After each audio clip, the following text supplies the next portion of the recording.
Bonjour, je suis Camille Roupetel, membre de 3e année à l'École française de Rome, dans la section d'histoire médiévale. J'ai soutenu une thèse sur les chrétiens d'Orient dans les sources occidentales du XIIe au XVe siècle. Et je suis aujourd'hui à Rome pour un projet un petit peu différent, qui est de travailler sur les usages de l'Orient chrétien dans la réforme de l'Église au XIVe et au XVe siècle. Pour ma part, je travaille à la fois à partir des archives rassemblées à l'abbaye de Subiaco, qui est à 70 km de Rome, et à partir d'un manuscrit qui est recensé en 12 copies, dont une copie se trouve à la Bibliothèque Vaticane. Donc ma présence à Rome est importante par rapport à la disponibilité des sources. Donc aujourd'hui, je travaille notamment sur un manuscrit qui est assez amusant parce qu'il est assez mystérieux. C'est un manuscrit dont l'auteur a préféré conserver l'anonymat, et on le comprend, puisqu'il s'agit d'un dominicain qui critique la monarchie pontificale, alors que son ordre est précisément un des principaux acteurs de la défense et de la promotion de la monarchie pontificale.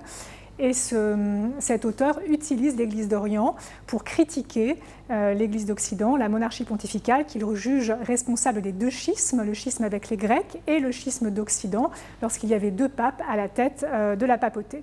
Et cet auteur cite 3 noms dans ce manuscrit qui sont tous reliés à l'abbaye de Subiaco. Or, cette abbaye est tout sauf anodine, puisque cette grande abbaye donc, du Latium, première abbaye fondée par saint Benoît, a été également un refuge pour dissidents, en l'occurrence Angelo Clareno, qui est un des chefs des spirituels franciscains, et qui a, à l'abbaye, mené un travail de traduction du grec, et qui est notamment influencé par Basile de Césarée, donc évêque de Cappadoce, père de l'Église, en ce qui concerne la question du gouvernement. Cette question du gouvernement est centrale, et à l'abbaye de Subiaco, et dans ce manuscrit de la fin du XIVe siècle, puisque un des grands enjeux est de savoir précisément si on doit gouverner avec une seule personne, un modèle de type monarchique, ou gouverner à plusieurs, un modèle de gouvernement de type collégial, qui sont des débats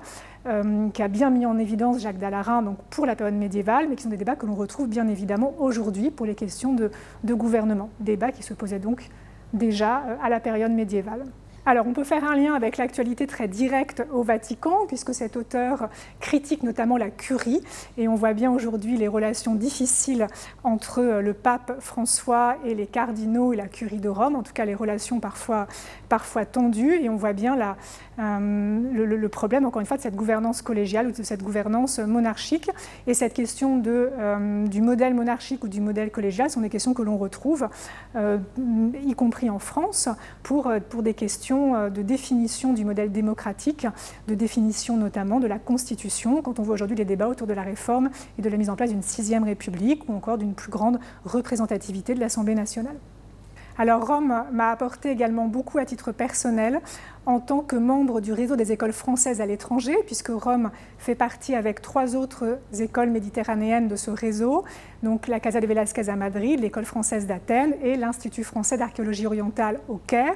Donc j'ai pu travailler en collaboration directe, en tout cas avec le Caire et avec Athènes, et j'ai pu également rencontrer un certain nombre de directeurs d'un autre type d'institut qui dépend cette fois du ministère des Affaires étrangères, les unités mixtes et Institut français de recherche à l'étranger, et j'ai travaillé tout à fait particulièrement avec le Centre de recherche français à Jérusalem et son directeur Julien Loiseau, et avec l'Institut français au Proche-Orient, donc qui a 2 sites essentiels à Amman et à Beyrouth. Et ces rencontres se sont concrétisées dans un programme de recherche que je dirige aujourd'hui au sein de l'École française de Rome en collaboration avec l'École française d'Athènes et le Centre de recherche français à Jérusalem, programme que je co-dirige avec un de mes collègues, Laurent Tatarenko, historien moderniste, ancien membre de l'école, et qui porte sur la circulation des modèles entre les communautés chrétiennes d'Europe et de Méditerranée entre 9e et 19e siècle.